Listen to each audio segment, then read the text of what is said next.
আজ ভারতবর্ষের ইতিহাসে একটা কালো দিন।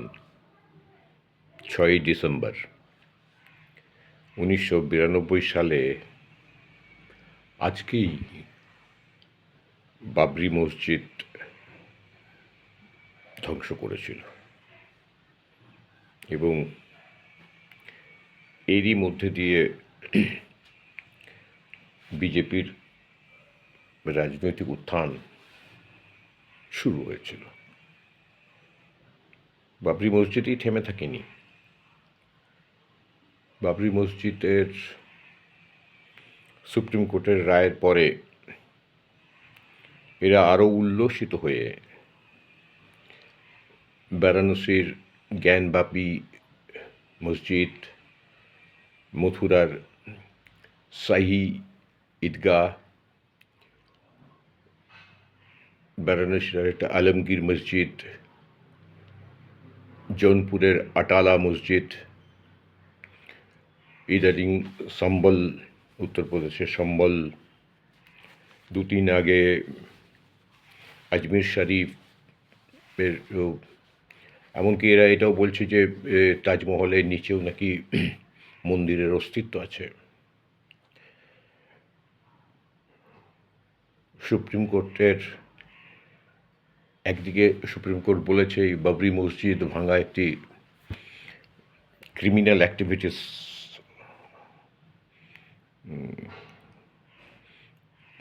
এর সঙ্গে ক্রিমিনাল অ্যাক্টিভিটিস, কিন্তু তার সঙ্গে যুক্ত নেতৃত্বদের মুক্ত করে দিয়েছে, কোনো সাজা হয়নি। এবং আমাদের সংবিধান যে বলছে যে বিজ্ঞানের প্রসার ঘটাতে হবে, চিন্তা চেতনার প্রগতিশীলতা আনতে হবে, সংবিধানেই এটা নথিভুক্ত আছে। এরপরেও সুপ্রিম কোর্ট এই বাবরি মসজিদ নিয়ে যে রায় দিয়েছে সেটা বলেছে মানুষের ভাবাবেগের উপরে, তথ্যের উপরে নয়, ভাবাবেগের উপরে এরা বিচারের রায়দান করেছে।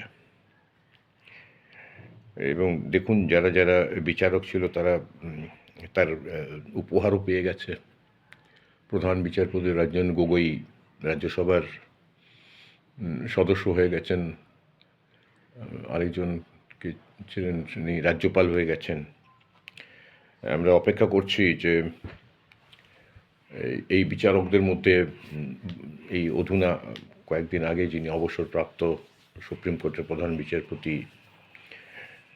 চন্দ্রচূড় সাহেবও ছিলেন, তাকে কি উপহার দেওয়া হয় সেটার জন্য আমরা অপেক্ষা করছি।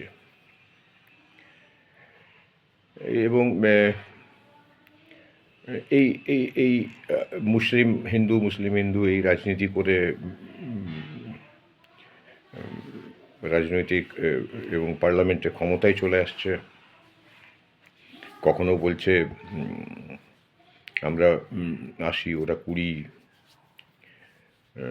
কখনো এইসব বলছে যে ভাষণে মুঘল, মাটন, মুজরা, মঙ্গলসূত্র, মোষ, মন্দির এইসব নিয়ে।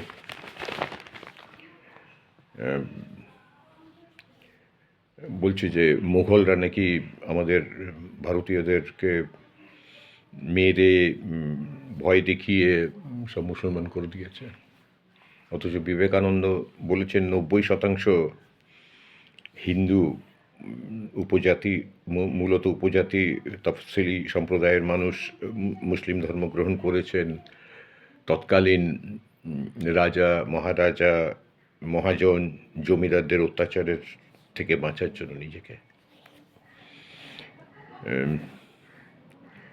এই এখন তো এই নির্বাচনে বাটেঙ্গে তো কাটেঙ্গে, এক সাথ এক হ্যায় তো সেফ হ্যায়, আমরা একই তো ছিলাম। জনগণের মধ্যে একটা স্পষ্ট বাঁটোয়ারা তৈরি করেছে দিয়ে স্লোগান পড়ছে। সমস্ত ধর্মের মানুষই কাঁধে কাঁধ মিলিয়ে স্বাধীনতার জন্য লড়াই করেছেন, এবং সেই লড়াইয়ের ফল আমাদের সংবিধান। এই দেশকে রক্ষা করার জন্য সংবিধানকে রক্ষা করতে হবে। তার মূল ভাবনাকে রক্ষা করতে হবে, আরও প্রসারিত করতে হবে। আজকে দাঁড়িয়ে এটাই সাধারণ গণতান্ত্রিক চেতনাসম্পন্ন মানুষের কাজ বলে আমার মনে হয়। আবার একবার বলছি, আজকে দুঃখ প্রকাশ করছি, আজকে আবার বলছি, আজকে 6ই ডিসেম্বর 1992 সালে বাবরি মসজিদ ভেঙে দেওয়া হয়েছে। সেটা একটা ভারতবর্ষের কালো দিন।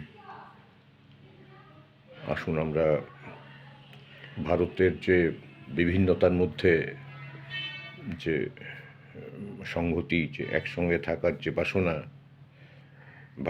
আজকের ভারতবর্ষ গঠনের মধ্যে দিয়ে এটা হিন্দু মুসলমানের যৌথ সাধনায় তৈরি হয়েছে, সেটাকেই বাঁচিয়ে রাখার চেষ্টা করতে হবে। আবার আসুন, আবার একবার ভাবি। নমস্কার।